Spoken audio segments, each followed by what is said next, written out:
ഇതു പാടമല്ലെൻ്റെ ഹൃദയമാണ്, നെൽക്കതിരല്ല കരിയുന്ന മോഹമാണ്.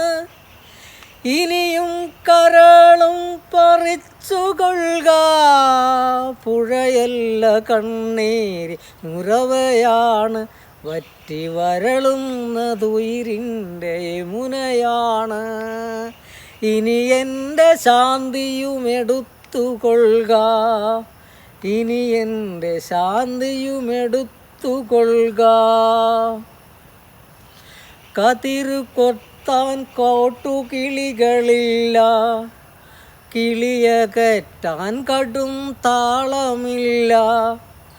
നൊറികുത്തി നീ വരുന്ന ചെറുമിതൻ ചുണ്ടിൽ വയൽ പാട്ടു ചാർത്തും ചുവപ്പുമില്ല. കാമ്പുകളുണങ്ങിയ നുകപ്പാടിനോരത്ത് നോക്കുകുത്തി പലക ബാക്കിയായി. നാമ്പുകളുണങ്ങിയ നുകപ്പാടിനോരത്ത് നോക്കുകുത്തി പലക ബാക്കിയായി. ഇനി എൻ്റെ പാട്ടുകളെടുത്തുകൊള്ളുക, ഇനി എൻ്റെ പാട്ടുകളെടുത്തുകൊള്ളുക. ഞാനൊരു കർഷകനായതുകൊണ്ട് തന്നെ എന്നെ ഏറ്റവും കൂടുതൽ ഫീൽ ചെയ്യുന്നത് ഈ കർഷകരുടെ ദുഃഖങ്ങൾ, വ്യതകൾ, അങ്ങനെയുള്ള കാര്യങ്ങളാണ്. അപ്പോൾ അതുകൊണ്ട് തന്നെ എനിക്കൊരു കർഷകൻ്റെ ആത്മഹത്യാക്കുറിപ്പ് എന്നുള്ളൊരു കവിത എന്നെ വളരെയധികം സ്പർശിക്കുകയുണ്ടായി. ഞാനത് പഞ്ചായത്ത് തലത്തിലൊക്കെ കൃഷിയുടെ ബേസ് ചെയ്തിട്ട് എനിക്ക് സ്വീകരണം തരാൻ തുടങ്ങിയപ്പോൾ ഞാനത് പാടുകയുണ്ടായി. അവസാനം ഈ കവിതയുടെ അവസാനം കൃഷിക്കാരൻ പിന്നെ ചെണ്ട കൊട്ടി കട തെയ്യങ്ങളാടുന്നിടത്ത് പിന്നെ ജപ്തി നടപടിയായിട്ട് ഒരു കൃഷിക്കാരൻ ആത്മഹത്യ ചെയ്യുകയാണ്, തൂങ്ങിച്ചഴുക. പക്ഷെ മാഷ എന്നുകൊണ്ട് കൃഷിക്കാരൻ മാത്രമേ ആത്മഹത്യ ചെയ്യുന്നു. ഈ ഭൂരിഭാഗം എണ്ണത്തിന് അന്നം തേടി കൊടുക്കുന്ന കൃഷിക്കാരൻ്റെ ദുഃഖം മനസ്സിലാക്കാൻ അറിയില്ല. കൃഷിക്കാരൻ മാത്രമേ ആത്മഹത്യ. ഭയങ്കര ദയനീയമായിട്ടുള്ളത്, നമ്മളെ വളരെയധികം സ്പർശിച്ചിട്ടുള്ളൊരു കാര്യമാണ് കൃഷിക്കാരൻ്റെ ആത്മഹത്യ.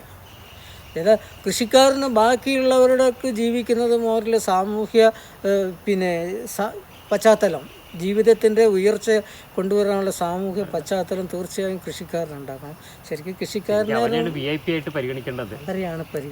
പക്ഷേ നമ്മൾ എന്തുകൊണ്ടാണ് കൃഷിക്കാരന് എപ്പോഴും മണ്ണിനും ചേറിനും ചെളിയിലും ചവിട്ടുന്നവന് വേർപ്പിൻ്റെയും ചെളിയുടെയും ദുർഗന്ധമാണ്.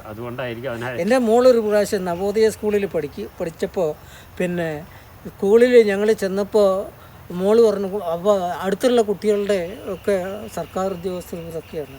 എന്താ അച്ഛൻ്റെ ജോലി എന്ന് ചോദിച്ചു. കൃഷിക്കാരനാണ് ചോദിച്ചു. എന്നിട്ട് എന്നോട് മോള് ചോദിക്കണ്ടായി, പപ്പയെ കൃഷിക്കാരെന്ന് പറഞ്ഞാൽ അത്ര മോശപ്പെട്ടൊരു കാര്യമാണെന്ന് ചോദിച്ചു. അപ്പം ഞാൻ പറഞ്ഞു, അല്ല, അവനാണ് യഥാർത്ഥത്തിൽ ഈ മണ്ണിനെ പൊന്നാക്കുന്നവൻ. ബാക്കിയുള്ളവരെ മുഴുവൻ ഊട്ടുന്നത് കൃഷിക്കാർ. എൻ്റെ സുഹൃത്ത് പത്തായി പാച്ചാത്തോട് ഒരിക്കൽ ക്ലാസ് എടുക്കുമ്പോൾ കുട്ടികളോട് ചോദിക്കേണ്ടായി, പിന്നെ മക്കളെ, ഒരു കൃഷിക്കാരനാണോ ടൈയും കോട്ട് സൂട്ട് വിട്ട് പിന്നെ ജോലി ചെയ്യുന്ന ഒരാൾക്കാണോ വൈകുന്നേരം ഏറ്റവും വൃത്തിയും ശുചിത്വം എന്ന് ചോദിച്ചു. അപ്പോൾ കുട്ടികൾ പറഞ്ഞു, അത് ടൈയും കോട്ടും സെൻ്റൊക്കെ ഇടുന്നവരായിരിക്കും. അല്ല, കൃഷിക്കാരനാണ്. അവൻ്റെ രോമകൂപങ്ങൾ ഓരോ മിനിറ്റിലും അവൻ്റെ ശരീരത്തിലെ പിന്നെ പുറന്തള്ളുകയാണ് ശുദ്ധീകരിച്ച്. വൈകുന്നേരത്ത് നമ്മളൊരു സോപ്പൊക്കെ ഉപയോഗിച്ചിട്ട്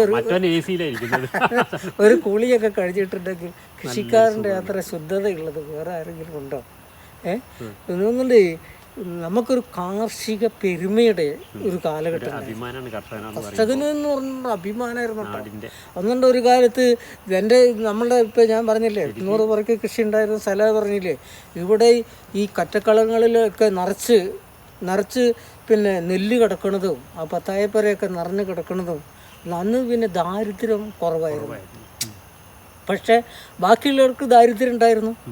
കൃഷിക്കാരൻ അന്ന് ദാരിദ്ര്യമില്ല. കർഷക തൊഴിലാളിക്ക് ദാരിദ്ര്യമാണ്.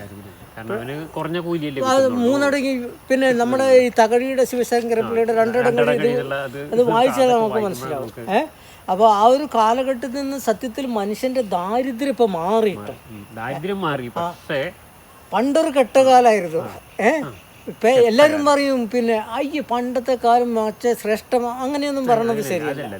അങ്ങനെ ശാസ്ത്രീയമായിട്ടുള്ള പുരോഗതികൾ വന്നതോട് കൂടിയിട്ട് നമുക്ക് മാറ്റം വന്നു, എല്ലാത്തിനും മാറ്റം വന്നു, സമസ്ത മേഖലയിലും മാറ്റം വന്നു, കാഴ്ചപ്പാടിൽ വന്നു. പിന്നെ ഇന്നിപ്പോൾ മനുഷ്യൻ്റെ ജീവിത നിലവാരം ഉയർന്നു.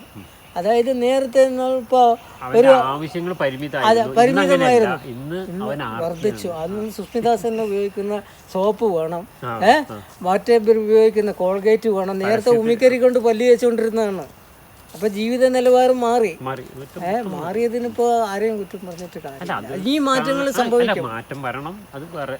പക്ഷെ എങ്കിലും കർഷകനും ഇതിനനുസരിച്ച് ജീവിക്കാനുള്ള സാഹചര്യം മെച്ചപ്പെടണം. സർക്കാർ അതിനുള്ള സൗകര്യങ്ങളും കാര്യങ്ങളും ചെയ്തു തീർച്ചയായും. പക്ഷെ കാർഷിക ജവാൻ കഴിഞ്ഞ പിന്നെ കർഷകനും ഒരേപോലെയുള്ള ഒരു ജയ് കിസാൻ ജയ് ജവാൻ എന്നുള്ള മുദ്രാവാക്യം ഉണ്ടായിരുന്നില്ലേ? അതാണ് ശരിയായ ഇത്.